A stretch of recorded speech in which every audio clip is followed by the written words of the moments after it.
Assalamualaikum warahmatullahi wabarakatuh. Halo semua, perkenalkan nama saya Afrilia Albakira, saya dari kelompok 1 kelas 10F. Nah, pada kesempatan kali ini saya akan menjelaskan tentang penelitian sejarah. Oke, untuk materi pertama adalah metode sejarah. Metode sejarah ialah langkah-langkah yang digunakan dalam penelitian sejarah.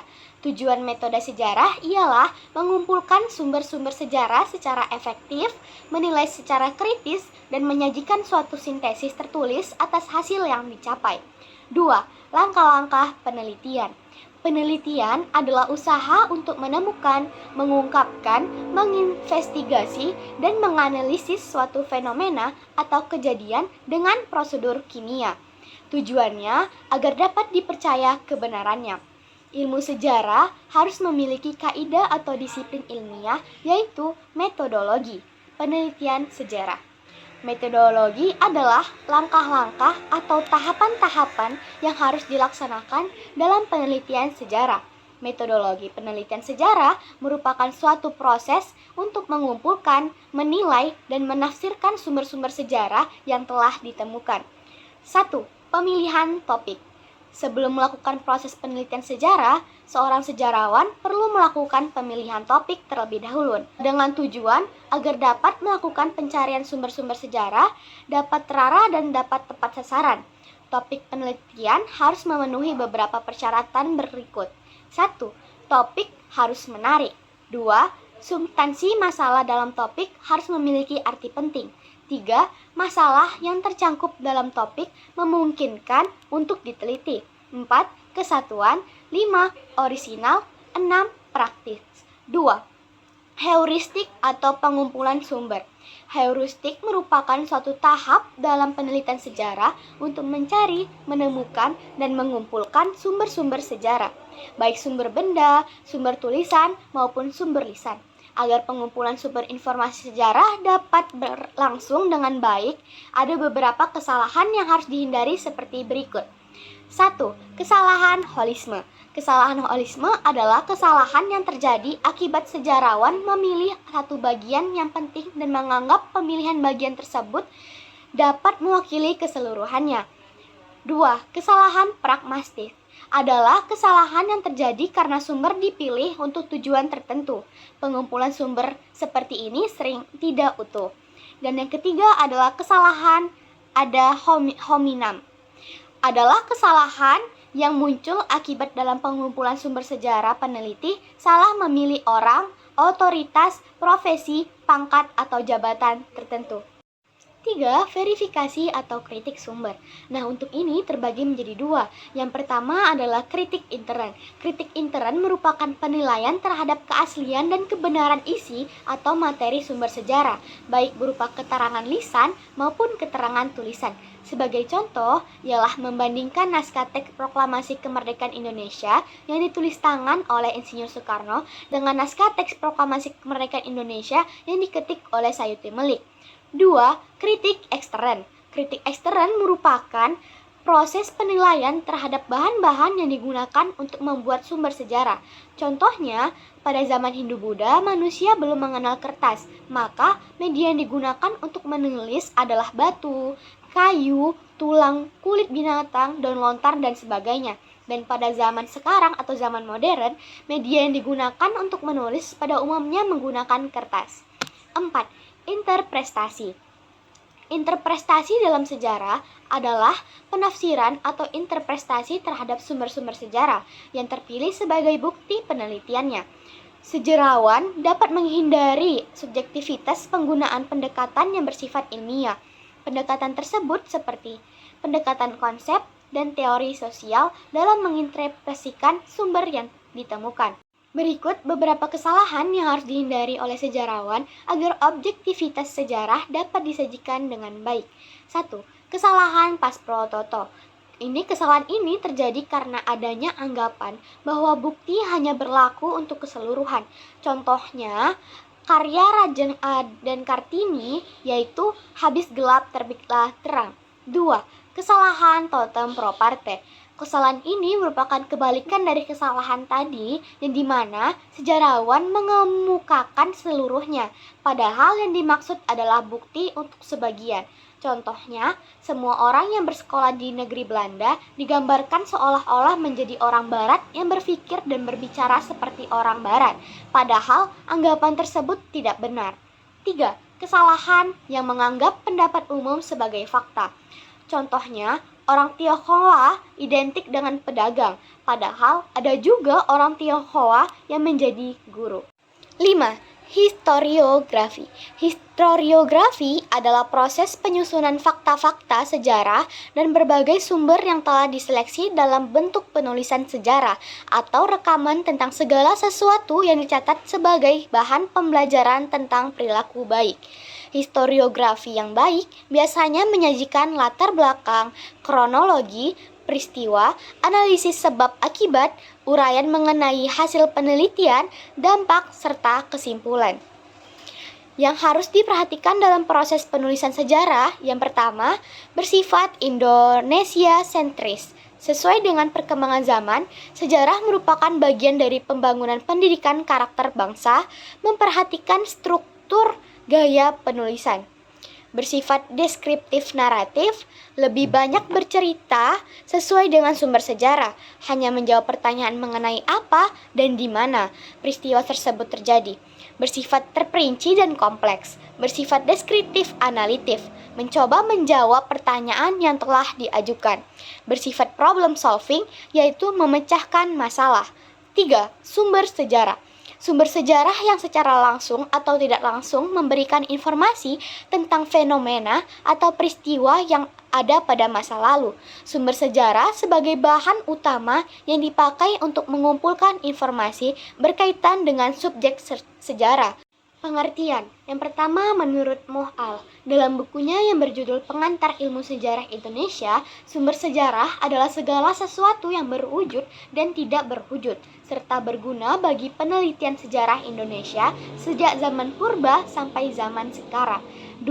Menurut Kunto Wijoyo, dalam bukunya yang berjudul Pengantar Ilmu Sejarah, sumber sejarah hendaknya dikumpulkan sesuai dengan jenis sejarah yang akan ditulis. Dari dua pendapat tersebut, dapat disimpulkan bahwa sumber sejarah adalah segala warisan yang berbentuk lisan, tulisan, dan visual, serta berguna bagi penulisan sejarah. Jenis sumber sejarah. Nah, untuk jenis sumber sejarah, yang pertama sejarah berdasarkan sifatnya, terbagi menjadi dua.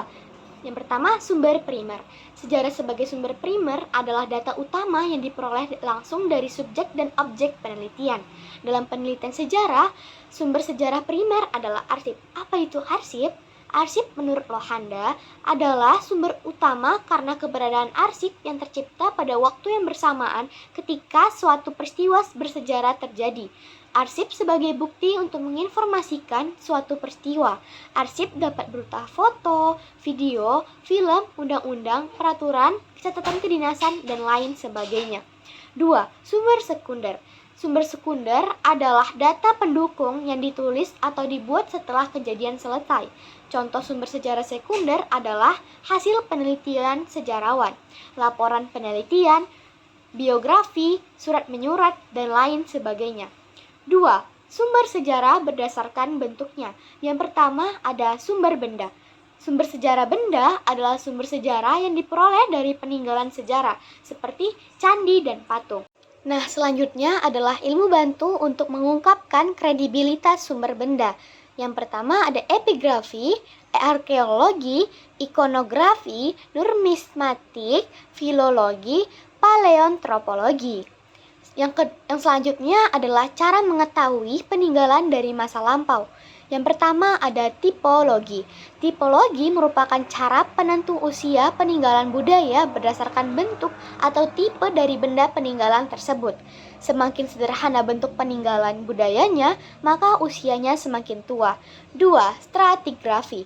Stratigrafi merupakan cara penentuan usia sumber benda peninggalan berdasarkan lapisan tanah. Semakin ke bawah lapisan tempat tanah penemuan benda peninggalan tersebut, maka semakin tua usianya. Ketiga, kimiawi.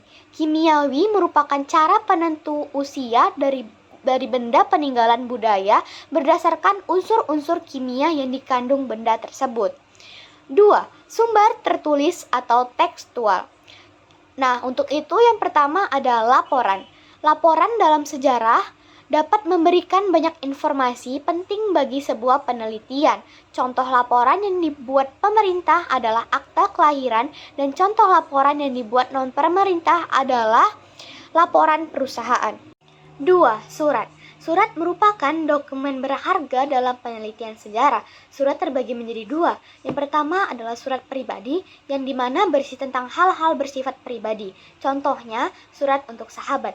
Yang kedua adalah surat resmi, yang dikeluarkan oleh lembaga. Contohnya adalah surat undangan sekolah. 3. Surat kabar. Surat kabar biasanya memuat berita tentang peristiwa penting dalam masyarakat. Contohnya, koran Kompas, koran Suara Merdeka, dan lain-lain. Prasasti. Prasasti salah satu sumber tertulis tertua di Indonesia. Prasasti sebagai sumber sejarah banyak memberikan sumbangan keterangan.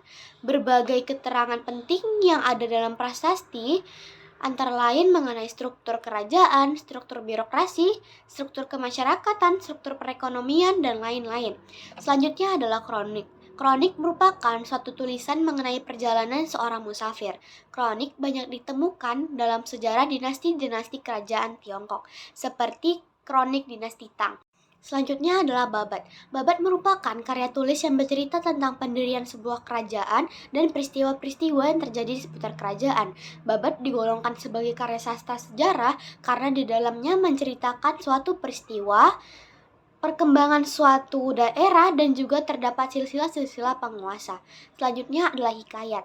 Hikayat pada dasarnya sama dengan babat, hanya berbeda dalam penyebutannya. Hikayat lebih dikenal di Melayu, sedangkan babat lebih dikenal di tanah Jawa atau tanah Mataram. 3. Sumber lisan. Sumber lisan adalah keterangan langsung dari pelaku atau saksi dari suatu peristiwa kesejarahan, bergantung pada ingatan pelaku atau penyaksi peristiwa, diperoleh melalui wawancara. Metode yang digunakan dalam pengumpulan sumber ini dikenal sebagai oral history. Keterbatasan sumber lisan memungkinkan pelaku atau penyaksi yang telah meninggal dunia keterbatasan ingatan. Terkadang data yang dihasilkan kurang akurat. Jenis sumber sejarah berikutnya adalah sumber lisan. Yang pertama adalah folklore. Folklore menurut KBBI adalah adat istiadat tradisional yang diwariskan secara turun-temurun dan tidak dibukukan.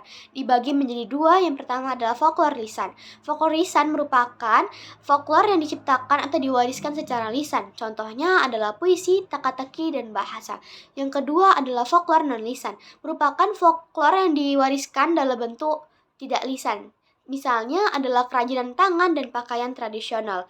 Nah, yang kedua adalah mitologi. Mitologi menceritakan tentang asal mula alam semesta, manusia, dan bangsa yang diungkapkan dengan cara gaib atau mengandung arti yang sangat dalam. Biasanya cerita yang dimiliki terkait dengan sejarah kehidupan masyarakat di suatu daerah. Selanjutnya adalah legenda. Legenda merupakan sebuah cerita rakyat pada masa lampau yang masih memiliki hubungan dengan peristiwa-peristiwa sejarah atau dengan dongeng. Legenda biasanya berisi petunjuk mengenai apa yang benar dan yang salah.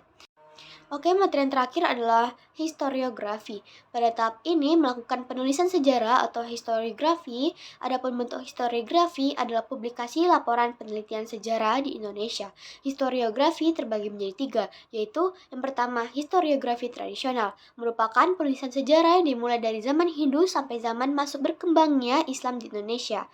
Historiografi ini bersifat istana sentris yang bertujuan menghormati dan meninggikan kedudukan raja. Contohnya sejarah Melayu, hikayat Aceh, babat tanah Jawa, dan lain sebagainya. Selanjutnya adalah historiografi masa Hindu-Buddha. Lebih banyak ditulis pada batu atau prasasti. Bertujuan dibuatnya prasasti ialah untuk generasi penerus mengetahui ada suatu peristiwa penting dalam kerajaan. Biasanya ditulis dengan huruf Palawa dan Sanskerta. Ciri-cirinya adalah karya tulis yang dihasilkan merupakan terjemahan Hindu dari India, bersifat religio magis atau religi dan magis. Yang ketiga, isinya bersifat karaton sentris atau istana sentris. Selanjutnya adalah pada masa Islam. Penulisannya itu biasanya di kitab-kitab. Ciri-cirinya, yang pertama, belum bisa meninggalkan mitologi. Yang kedua, karya penulisannya telah mengenal kronologi. Yang ketiga adalah bersifat etnosentris atau berdasarkan kelompok atau budaya sendiri. Nah, selanjutnya adalah historiografi kolonial. Pada hakikatnya, historiografi kolonial merupakan sejarah bangsa Belanda dan Indonesia. Historiografi kolonial biasanya menceritakan mengenai kisah perjalanan. Umumnya, sebagian besar karya historiografi kolonial bersifat Nederlandocentris atau orang Belanda menjadi subjek penulisan. Nah, historiografi selanjutnya adalah historiografi nasional atau modern, dengan bertujuan merevisi berbagai penulisan sejarah yang dilakukan pada zaman kolonial yang bersifat menonjolkan kepentingan penjajah, serta menuliskan berbagai peristiwa sejarah yang dialami bangsa Indonesia agar bangsa Indonesia memiliki jati diri dan identitas nasional sebagai legitimasi pada keberadaan bangsa Indonesia yang baru berdiri. Tonggak kebangkitan historiografi Indonesia dimulai dengan diadakannya Seminar Sejarah Nasional di Yogyakarta pada tanggal 14 sampai 18 Desember 1957. Adapun topik yang dibicarakan antara lain yang pertama tentang konsep filosofi sejarah nasional, 2. Periodisasi sejarah Indonesia, 3. Syarat penulisan buku pelajaran sejarah nasional Indonesia, dan yang keempat, pengajaran sejarah Indonesia di sekolah-sekolah, 5. Pendidikan sejarawan, 6. Pendidikan dan pengajaran bahan-bahan sejarah. Adapun tujuan penulisan historiografi modern antara lain, yang pertama, sejarah kolonial elitis diganti dengan sejarah bangsa Indonesia secara keseluruhan, mencakup berbagai lapisan sosial. Yang kedua, etnosentris diganti dengan indosiasentris. Yang ketiga, religiomagis dan kosmologis diganti dengan empiris ilmiah. Nah, berikut penulisan historiografi modern yang benar. Yang pertama, mengungkapkan dinamika masyarakat Indonesia dari berbagai aspek yang dapat dijadikan bahan kajian untuk memperkaya penulisan sejarah Indonesia.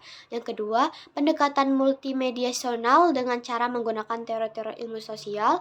Yang ketiga, penulisan dengan cara konvensional diganti dengan cara penulisan sejarah yang kritis. Yang keempat, mengubah pendekatan menjadi Indonesia sentris dan menampilkan hal-hal yang baru yang belum lengkap. Nah, sekian itu saja yang penjelasan dari saya. Mohon maaf apabila ada kesalahan atau materi yang kurang dipahami. Billahi taufiq wal hidayah. Wassalamualaikum warahmatullahi wabarakatuh.